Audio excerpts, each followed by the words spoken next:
Hello there, my friends. I welcome all of you back again to our Sabbath School summaries for this week. This week we are studying lesson number 5, a very interesting lesson. And the title for our lesson this week is How to Study the Bible. We will be studying about how to study the Bible. But first, let's have a word of prayer before we start. Let's pray. Our dear Heavenly Father, we thank you for the privilege of sharing your word with one another. It is my prayer that your Holy Spirit will guide us into understanding this lesson for this week. Father, when all is said and done, may you draw us all closer to you as we wait for the soon return of our Savior. I thank you, Lord. I pray in Jesus' name. Amen. Now, on the Sabbath afternoon, as I already told you, the title for our entire week is How to Study the Bible. We're given the book of Isaiah, chapter 55, verse 11 as our memory text. And the Bible says, "So shall my word that goes forth from my mouth, it shall not return to me void, but it shall accomplish what I please. It shall prosper in the thing for which I send it." What a beautiful verse that we're given here. Now, from this verse, we can tell that the word of God never fails. It is always effective, it is always on purpose, and it always produces the result that God intends it to do. Therefore, when we spend our time reading the Word of God, it's not a waste of time.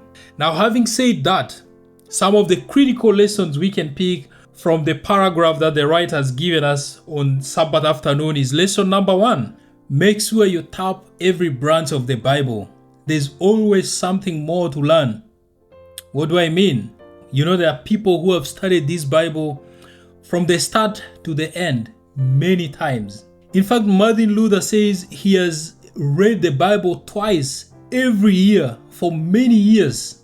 And so he says if the Bible were to be like a large mighty tree and the words of the Bible being the branches, he would have tapped in every branch, eagerly looking for what every branch has to offer. So the Bible is very rich and it's layered. Nobody can come around and say they've mastered it all. There's always something new we can explore from the Bible.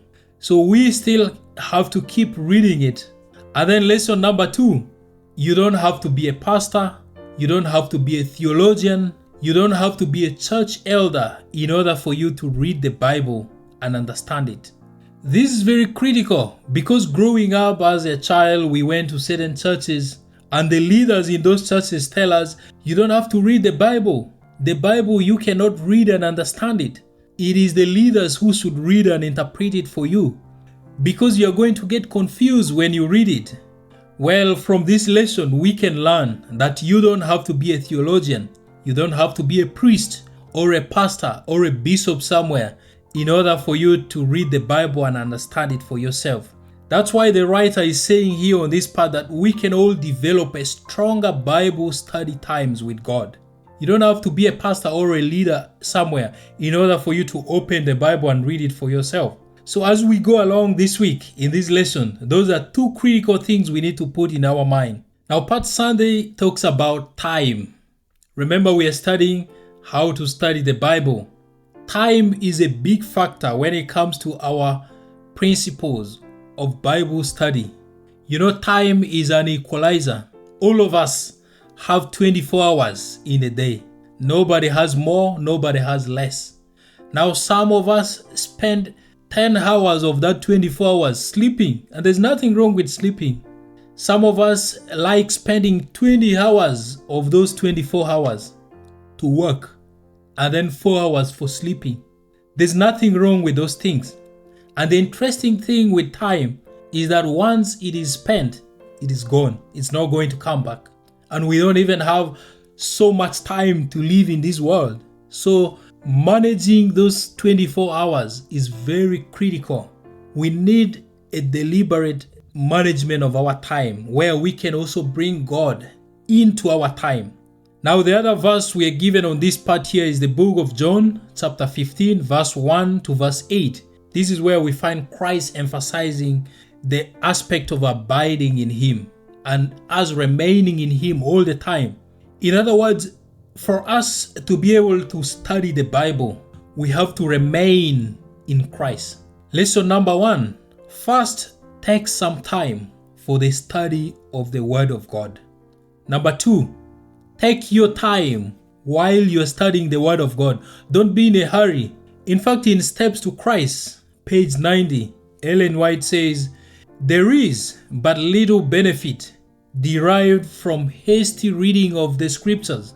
One may read the Bible through and yet fail to see its beauty or comprehend its deep and hidden meaning." And the writer here also added and says it is possible to read the Bible quickly and miss so much. So number 1, make time to study the Bible. Number 2, don't be in a hurry. Take your time to study the Bible. There are some extra lessons that the writer has given us here as a strategy while we approach the study of the Bible. Number 1, ask God to place the desire in your heart for Him. We need to ask God for the desire to study the Bible. Number 2, surrender your time to God. And then number 3, the writer here says, spend time with God, even when you may not feel like it. How many times have we ended up doing things even when we don't feel like doing it? Some of us wake up every day and still go and do our jobs, even if we don't feel like doing those jobs.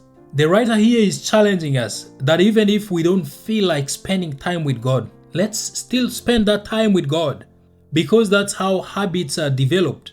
You don't feel like reading the Bible, you don't feel like spending time with God today, spend it anyways. You do that a few times, it becomes a habit, and then you will freely develop the desire to study the Word of God. Now, Part Monday says a place. We are given the book of Mark chapter 1, verse 35, and the Bible says, very early the next morning, long before daylight, Jesus got up and left the house. He went out of town to a lonely place where he prayed.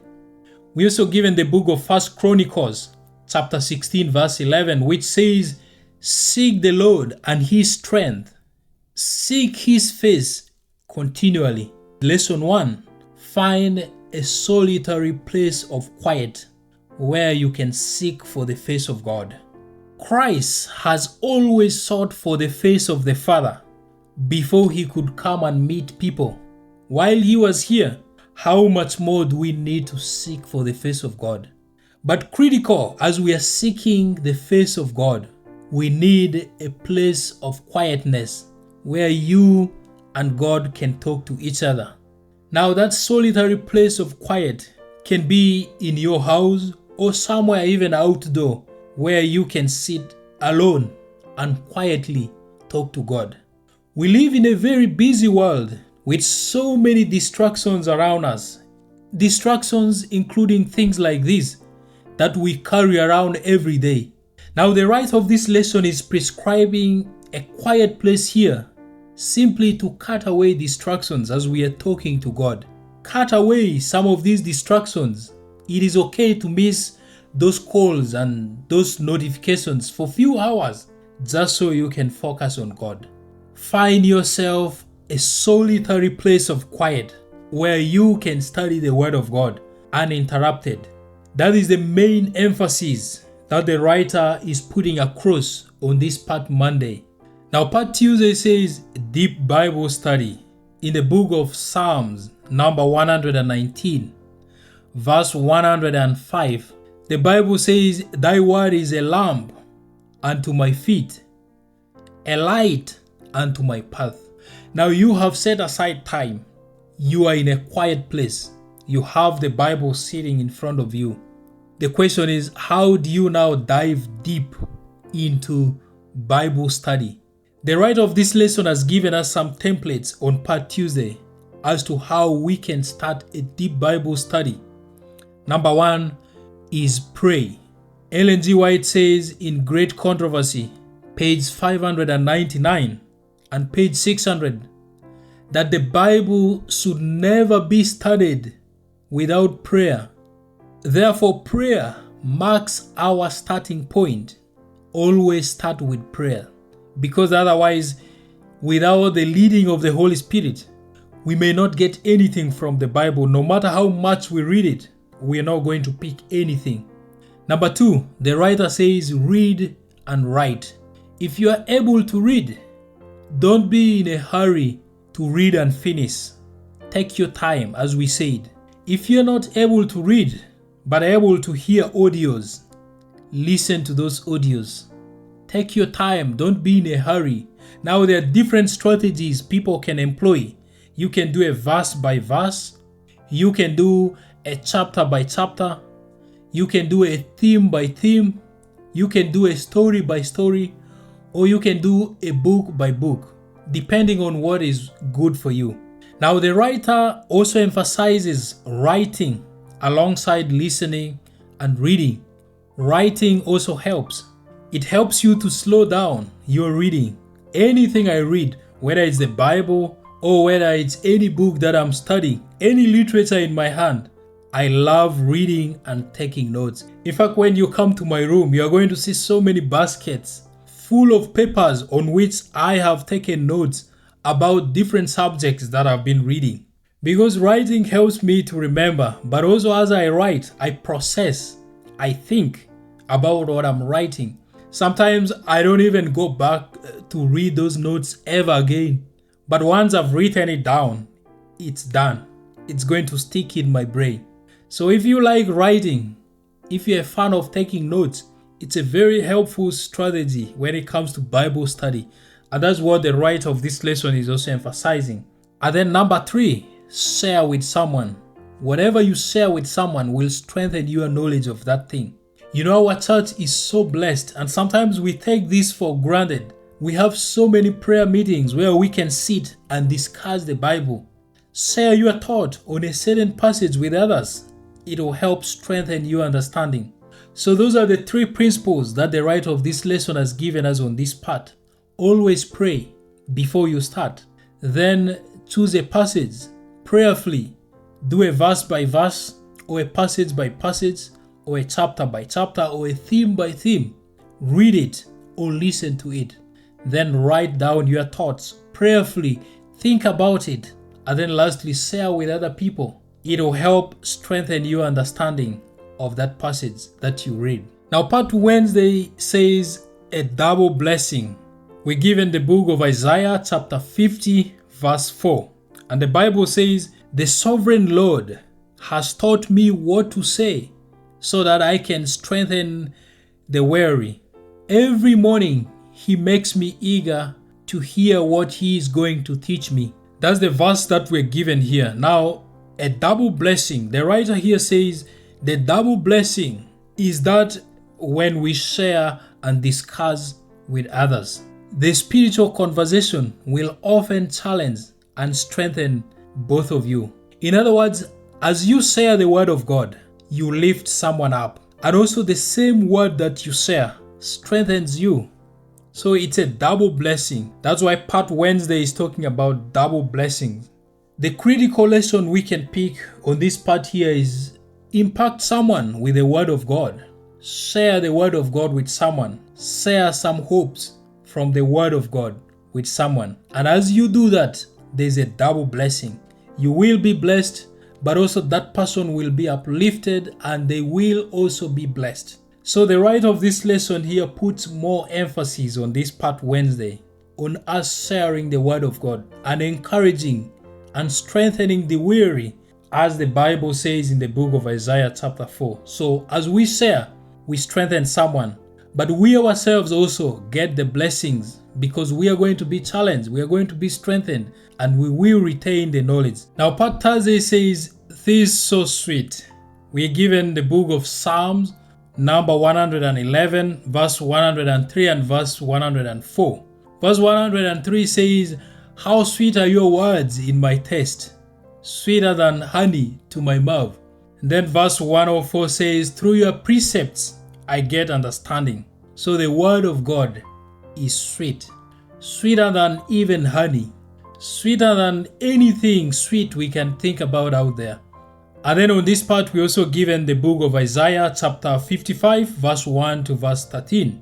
It's quite a lengthy passage, but basically God is saying, why spend money on things that do not satisfy? Come and buy and eat from me the things that satisfy your soul. Why spend money on the things that do not satisfy the soul? In fact, the Bible says, come and buy of me the things that are good for your soul, without any money, without any price, that your soul can delight itself in fatness. Interesting words that the Bible is using here. And then, of course, if you go downwards on the same chapter, Isaiah 55, from around verse 6, you'll find the Bible saying, seek ye the Lord while he may be found. Call upon him while he is near. That's briefly what we find highlighted on Isaiah 55 from verse 1 when you read downwards. And the critical lesson that the writer of this lesson is trying to tease out here on this part Thursday is that we need to feed our soul. The same way we feed our body with food every day, we also have to feed our soul with the scriptures. We need to make an intentional move to feed our soul also with the things that satisfy the soul. The sweet word of God that satisfy the soul. We need to make an intentional move to feed our soul. That's all the critical lesson we can find on this part. Now, part Friday on the further thoughts. This is not always my part, as you all know. This is a part I dedicate specifically for you to go to the comment section and share with thousands of people watching this video. Just two things. Number one, where are you watching from? Number two, what lessons have you learned from this week? I thank you so much. Let's pray and we close this lesson. Let's pray. Dear Heavenly Father, thank you so much for these lessons. It is my prayer that you will transform us daily, dear Lord, through your word. May your Holy Spirit help us.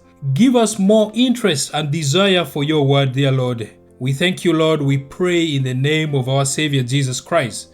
Amen. I thank you so much, my friends, for watching and sticking by with me to this time. May God bless you. I wish you the best of this week. I wish you a very happy Sabbath in advance. I will see you again next week by God's grace. But until then, I just want to say bye-bye for now, my friends.